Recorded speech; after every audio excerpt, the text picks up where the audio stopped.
Today you're going to learn about what's in the waters of the Blue Hills. Maybe you've seen fishes in Houghton's Pond or Ponkapog and wondered what types of fishes, where they came from, or maybe you're looking for some insider tips on where to fish in the Blue Hills. Today we're going to answer all of those questions and all of your questions. We hope we are flooded with your questions today. I am Judy Lara-Jacobs, the Executive Director of the Friends of the Blue Hills, and I am joined by Jim Lagacy of Mass Wildlife. You got it.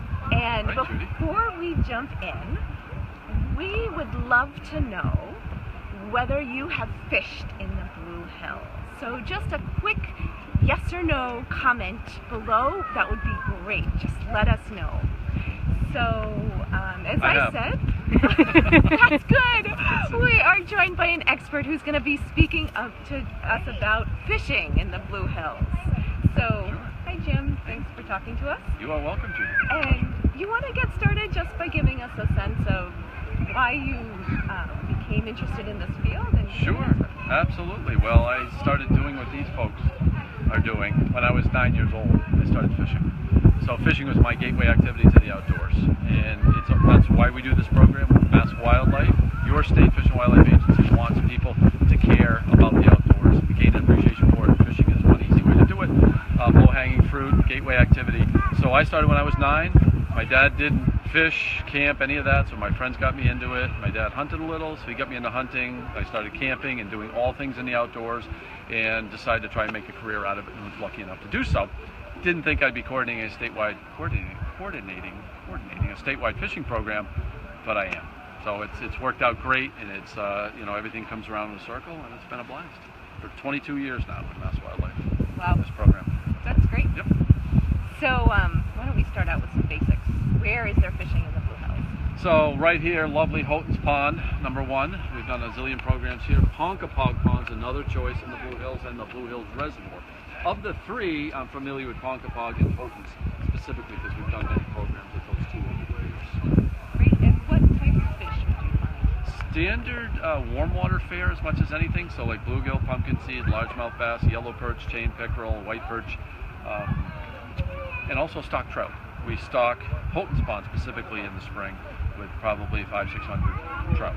This isn't the best time of year to catch trout. Trout like cold water. Cold water holds more oxygen, so if you find trout in here now, it's going to be in the deeper, colder water.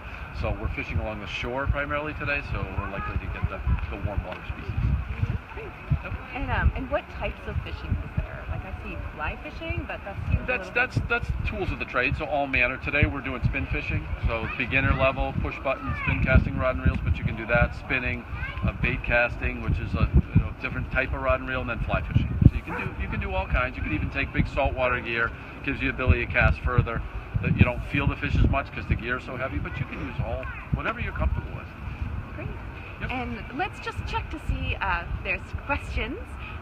Some of the questions that people ask is, where is the best place to fish? In the water.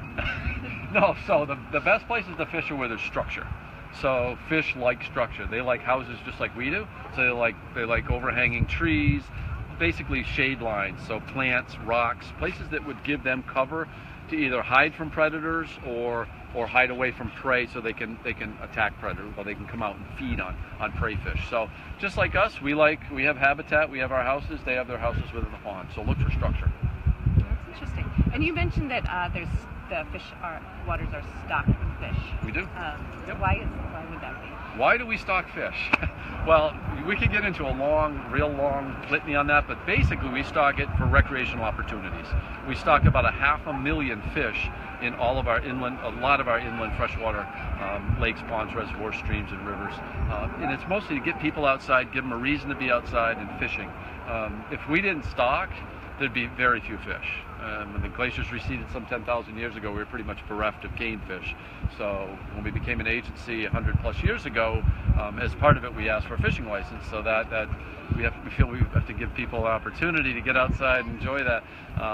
So there wasn't that many fish, so we brought fish in, and now we still continue stocking trout. So rainbow brook brown trout, tiger trout. Those are the really only species we stock.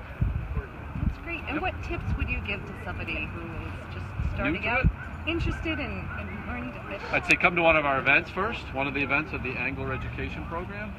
But primarily I'd fish at a pond, still water environment. I don't think I necessarily fish in a river to start with. Ponds are easier. I'd start in freshwater, and I would start fishing when it's warmest. So June, July, August, September. The fish that you're likely to see on a day like today, even though today's a cool summer day, are pumpkin seed bluegill bass. And these fish are more obliging. They're a lot more eager to bite when the water's warmer. So it's a lot easier to catch them this time of year. So in a pond like this on a day, a little bit warmer than today, but a day like today in the summer. Yep. Great. So should we check to see if there's any last questions? If you're watching this on the replay, feel free to leave comments and questions, and we will certainly answer them at a later date. Are we going to try and walk over and see some fish? Sure, we can do that. We're at the Houghton's Pond Fishing Festival, and people have been fishing. And we've caught a few, which is good. So what are we going to see when we look in the tank? Well, let me see if I can embarrass myself and try and scoop one of these out with our net. They will not, you could not fish for them in here because they're in a tank, so they're a little bit stressed.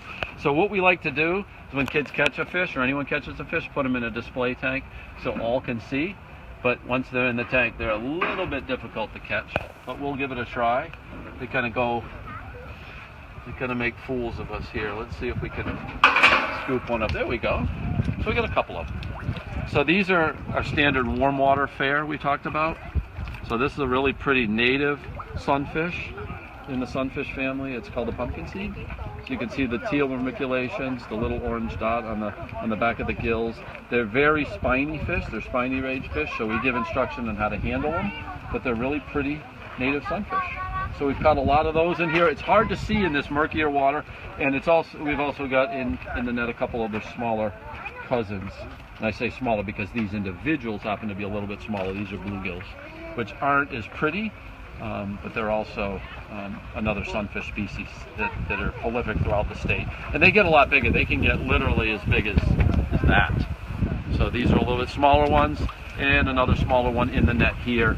But we just encourage people to put them in so everyone can kind of see the fish that are in the pond. And there's bigger fish in this pond. Sometimes we get largemouth bass like this. When it's really cool, we've done programs at different times of year. We will catch some of our stock trout that we put in waters. But so far today, not too bad. And there's probably about 15 or 20 in that tank right now, even though it's really hard to see them. Great. Well, thank you so much, Jim. My pleasure, Judy. My pleasure. Glad to be here. And I want to thank all of you for watching.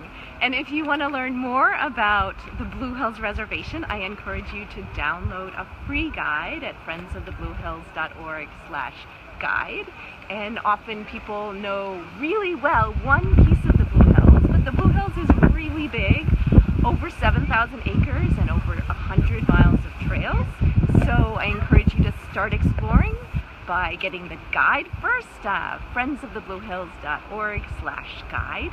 And thank you again for watching, and I hope you have a wonderful weekend exploring the Blue Hills.